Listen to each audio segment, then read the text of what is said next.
In this lecture, we'll talk about validity. There are a bunch of types of validity. Generalizability is a topic that's sometimes seen as validity, sometimes seen as not.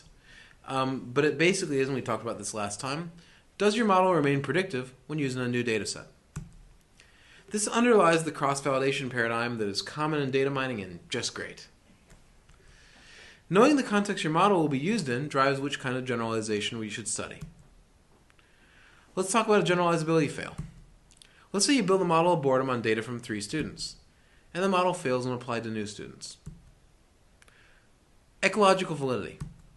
Do your findings apply to real-life situations outside of research settings? Kind of important if you want to make a difference in the world, as opposed to making a difference in research settings. For example, if you build a detector of student behavior in lab settings, is it going to work in real classrooms? Let's talk about ecological validity fail.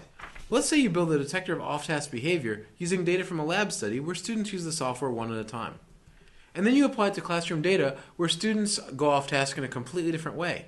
In the lab setting, they were just kind of getting bored, kind of looking into space, maybe looking at their cell phones. But in the class, they're talking to their neighbors about One Direction or whatever the top boy band is today. In that case, your model might genuinely not work. Here's a subtle fail.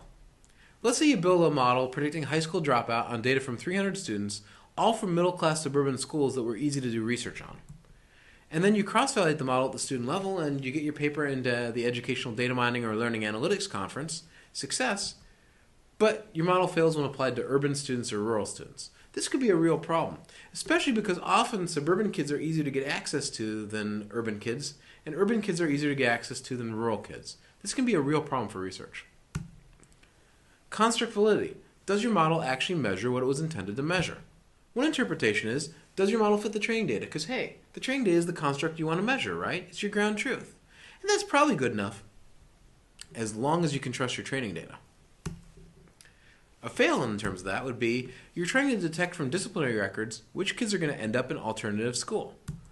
But your label of alternative school also includes students with cognitive or developmental disabilities sent to a special school. Might not be the same population you're thinking of when you think of alternative school. Predictive validity. Does your model predict not just the present, but the future as well? As the famous physicist Niels Bohr said, it's difficult to make predictions, especially about the future. Substantive validity. Do your results matter? Are you modeling a construct that actually matters? If you model X, what kind of scientific findings or impact on practice is this model actually going to drive? This can be demonstrated by predicting future things that we all agree matter. So for example, we know that boredom correlates strongly with disengagement, with learning outcomes, with standardized exam scores, and with attending college years later. A detector of boredom therefore has substantive validity. By comparison, whether someone prefers visual or verbal learning materials doesn't even seem to predict very reliably whether they learn better from visual or verbal learning materials. So maybe this is not something that we consider to have high substantive validity at the moment. Content validity. From testing, does the test cover the full domain it's meant to cover? For behavior modeling, an analogy would be, does the model cover the full range of behavior it's intended to?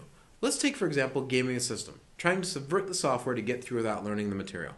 A model of gaming a system that only captured one form of gaming the system, say systematic guessing, and didn't capture hint abuse, I don't know who would have done that, me, in 2004, that model doesn't have complete content validity compared to a model that captures both.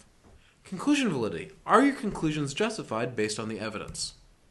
So to sum up, there's many dimensions of validity, and it's important to address them all for a model that you can really consider valid. So with that, we end week 6, and we end my section of the course. It's been great meeting you. To learn more about my take on educational data mining and learning analytics, please join my 8-week course on edX next spring, Big Data in Education, or see my online textbook, which will have an older version of the material we'll be presenting next spring. Thank you very much. Been great meeting you. Have a great day.